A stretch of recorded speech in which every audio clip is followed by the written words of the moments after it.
Salut, c'est Matt et bienvenue dans cette série déclics, dans ce nouvel épisode, les petits déclics pour les grands changements. Et j'espère que ça vous inspire cette semaine sur la lecture de la Bible. J'espère que ça vous inspire à lire votre Bible plus, avoir une vraie vision d'ensemble avant de creuser un peu plus les détails. Et aujourd'hui, on va voir comment réussir à lire votre Bible 3 ou 4 fois dans l'année sans vous lasser, presque sans effort. Alors, comment j'ai trouvé ça? En fait, moi, je passe beaucoup de temps en voiture. J'ai à peu près 1h30 par jour aller-retour.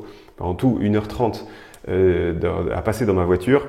C'est peut-être pareil pour vous, soit de voiture, soit du temps dans les transports en commun, j'en sais rien. Et c'est un gros avantage, c'est qu'on a du temps, mais sauf que pour lire la Bible, c'est pas évident parce que si vous la posez sur votre volant, ça va pas être facile. Par contre, vous pouvez l'écouter. Alors ça vous paraît un petit peu étrange, mais en fait, c'est pas si idiot parce que la Bible, c'est une parole, c'est la parole de Dieu. Donc finalement, c'est assez logique de l'écouter et pas seulement de la lire. Alors, ça a plusieurs avantages déjà. Du coup, on a vachement de temps. C'est un autre avantage, c'est que finalement, on peut pas non plus l'écouter très très rapidement. On est obligé d'écouter chaque mot. C'est-à-dire que quand on lit soi-même dans sa tête, on a tendance à lire très très vite, à sauter un petit peu les lignes, à lire en travers, et en tout cas, si vous lisez vite, vous ne prononcez pas chaque mot, alors que là, vous êtes vraiment obligé d'écouter, et c'est un petit peu plus lent, alors même si du coup, paradoxalement, on a le temps de le faire, et du coup, c'est un petit peu plus lent.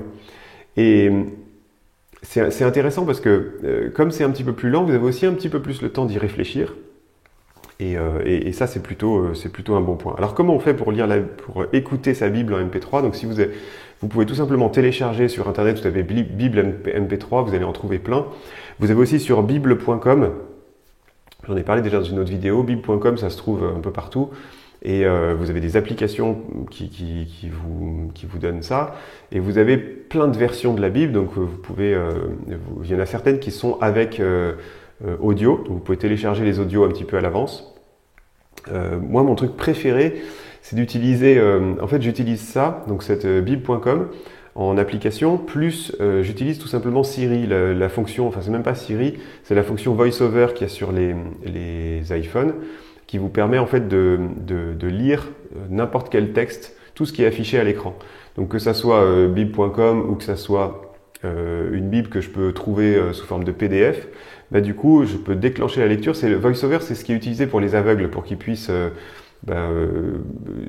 naviguer sur leur téléphone, lire des pages web, écrire des mails ou lire des mails, mais sans pouvoir voir l'écran. Et c'est vachement classe. Moi j'utilise ça et c'est un gros avantage, je trouve, c'est que du coup, comme c'est une voix neutre, une voix électronique, mais qui est franchement pas mal faite, vous pouvez télécharger d'ailleurs sur iPhone des voix un peu haut de gamme, pas juste la voix de base. Et ce qui est bien aussi, c'est que vous pouvez gérer la vitesse de lecture, sans que ça fasse une voix débile. Vous pouvez aller beaucoup plus vite et du coup pas perdre non plus trop de temps, parce que si c'est quelqu'un qui lit de façon très posée, ça va être un petit peu compliqué. Mais sinon, encore, le top du top, ça serait qu'il y ait des podcasts. Alors j'en ai trouvé quelques-uns, des podcasts de personnes qui lisent la Bible chaque jour et qui vous permettent du coup de les suivre. Les podcasts aussi, ce qui est pas mal, c'est que vous pouvez aussi les accélérer, tout comme les vidéos YouTube d'ailleurs. Si je parle un peu lentement, accélérer, ça marchera aussi. Vous verrez que vous comprendrez très bien. Ça doit être en bas par là. Et voilà, mais ça n'existe pas encore par contre un podcast complet, j'en ai pas trouvé, donc si vous en trouvez un, mettez-le en commentaire, pourquoi pas, c'est ça serait une bonne idée, ou si quelqu'un veut le démarrer, démarrez-le, et puis on publiera chaque fois que vous avez lu quelques chapitres en plus, ça peut être une bonne idée aussi. Et la technique aussi pour pas trop, pour que ce soit sans effort et que ce soit facile à faire, de lire plusieurs fois sa Bible en un an, c'est aussi d'utiliser à chaque fois des versions différentes. Mais vous pouvez utiliser des versions très différentes, vous pouvez utiliser des versions comme des paroles vivantes ou paroles de vie qui sont hyper, avec des mots d'aujourd'hui, c'est vraiment sympa. Et à l'inverse, vous pouvez utiliser des Bibles comme la Bible Chouraki, qui est quasiment littérale, c'est presque des fois difficile à comprendre, mais au moins, en variant le nombre le type de version et la façon dont elles sont écrites, ça peut vous permettre de renouveler et d'être à chaque fois quelque chose de nouveau. Voilà, j'espère que ça vous a inspiré à tenter le coup. Vraiment, la Bible en MP3, c'est vraiment un truc qui moi, m'a beaucoup aidé à aller rapidement. Et moi, je suis pas allé jusqu'à 4 fois.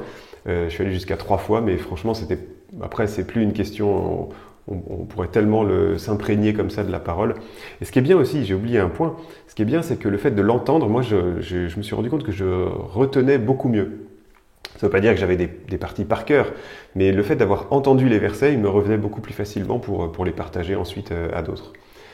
Allez, je vous souhaite une bonne journée, j'espère que Dieu va bénir cette journée pour vous, et je vous dis à demain pour un nouvel épisode. Ciao. Si tu aimes, clique sur j'aime, c'est la façon la plus simple de partager et d'inspirer d'autres personnes. Je t'invite aussi à t'abonner pour ne pas louper les prochains épisodes et pour oser changer tout ce qui doit changer dans ta vie. Tu peux aussi me retrouver sur entrepreneurchrétien.com pour plus d'outils et de ressources pour mettre tes talents en action pour la gloire de Dieu. Alors à bientôt.